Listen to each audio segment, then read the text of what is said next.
బీసీలకు 42% రిజర్వేషన్లు అమలు చేయాలన్న బిల్లును తెలంగాణ అసెంబ్లీ ఏకగ్రీవంగా ఆమోదించింది. ఈ బిల్లుకు అన్ని పార్టీలు ఆమోదం తెలిపాయి. బీసీ రిజర్వేషన్లు సాధించుకునేందుకు అందరం కలిసి ప్రధాని మోదీని కలుద్దామన్నారు ముఖ్యమంత్రి రేవంత్ రెడ్డి. ఏటా ఫిబ్రవరి 4వ తేదీని సోషల్ జస్టిస్ డేగా జరపనున్నట్టుగా సీఎం రేవంత్ ప్రకటించారు. తెలంగాణలోని వెనుకబడిన వర్గాల ప్రజలకు విద్య, ఉద్యోగాలు, రాజకీయ రంగాల్లో 42% రిజర్వేషన్లు కల్పించే బిల్లును అసెంబ్లీ ఏకగ్రీవంగా ఆమోదించింది. బిల్లును బీసీ సంక్షేమ శాఖ మంత్రి పొన్నం ప్రభాకర్ సభలో ప్రవేశపెట్టారు. దీనిపై సీఎం రేవంత్ రెడ్డి మాట్లాడుతూ బీసీ కోటాపై పార్టీలకు అతీతంగా ప్రధాని మోదీని కలుద్దామని అన్ని పక్షాల నేతలకు చెప్పారు. ప్రధాన ప్రతిపక్ష నేత కేసీఆర్ ని కూడా అఖిలపక్ష బృందంతో ఢిల్లీకి రావాలని సూచించిన సీఎం ప్రధాని అపాయింట్మెంట్ ఇప్పించాలని బీజేపీ నేతలను కోరారు. బిల్లుకు మద్దతు తెలిపిన అన్ని పక్షాలకు సీఎం కృతజ్ఞతలు తెలిపారు.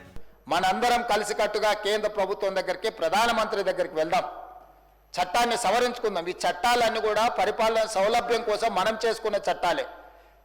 100 పైగా మనము రాజ్యాంగ సవరణలను చేసుకున్నాం ప్రజలకు మేలు చేయడం కోసం.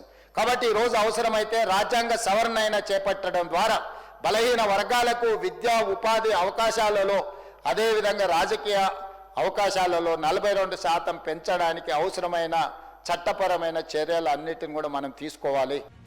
బీసీ రిజర్వేషన్లపై పార్లమెంట్లో మాట్లాడాలని కాంగ్రెస్ అగ్రనేత రాహుల్ గాంధీని కోరతానని సీఎం రేవంత్ చెప్పారు.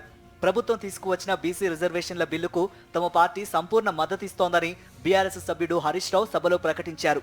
పార్లమెంట్లో కేంద్రంతో చేసే పోరాటానికి కూడా మద్దతిస్తామని హరీష్ రావు తెలిపారు.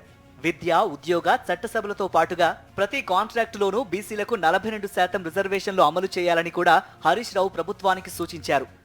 పొన్నం ప్రభాకర్ గారు ప్రవేశపెట్టినటువంటి ఈ బిల్లుకు బీఆర్ఎస్ పార్టీ సంపూర్ణమైన మద్దతును తెలియజేస్తుంది. ఈ బిల్లును మేము మనస్ఫూర్తిగా స్వాగతిస్తూ ఉన్నాము. అయితే ఈ బిల్లు ఎప్పుడు నిజంగా బీసీ వర్గాలు సంతోషపడతాయంటే, బీసీ వర్గాలకు విద్యా, ఉద్యోగాల్లో 42% రిజర్వేషన్లు వచ్చినాడు, బీసీ వర్గాలకు స్థానిక సంస్థల్లో, పట్టణ మరియు గ్రామీణ ప్రాంతంలో 42% రిజర్వేషన్ ఫలాలు వారికి పూర్తిగా అందినప్పుడు ఆ వర్గాలు చాలా సంతోషపడతాయి. అవి అందాలని కోరుకుంటున్నాం. బీసీ రిజర్వేషన్ల బిల్లును అసెంబ్లీ ఏకగ్రీవంగా ఆమోదించినట్లు తీర్మానం చేసి ఢిల్లీకి పంపాలని సిపిఐ సభ్యుడు కూనంనేని సాంబశివరావు ప్రభుత్వానికి సూచించారు. బిల్లుకు మేము సపోర్ట్ చేస్తున్నామని చెప్పారు. అది కూడా చాలా సంతోషం. అదేవిధంగా ఈ బిల్లుకు సంబంధించి అందరూ అంగీకరించారు కాబట్టి ఏకగ్రీవంగా ఆమోదించబడినట్లుగా ఒక తీర్మానం మన ఈ సభ ద్వారా తీర్మానం చేసి ఢిల్లీకి పంపించవలసినటువంటి అవసరం ఉందని మీ ద్వారా తెలియజేస్తున్నాం. రాహుల్ గాంధీ చెప్పినట్లుగా రాష్ట్రంలో కులగణన చేసినట్లు సీఎం రేవంత్ వివరించారు. బలహీన వర్గాలకు అండగా ఉండాలనే 2024 ఫిబ్రవరి 4న కేబినెట్లో తీర్మానం చేశామని, 2025 ఫిబ్రవరి 4న కులగణన నివేదికను అసెంబ్లీలో ఆమోదించుకున్నామని చెప్పారు.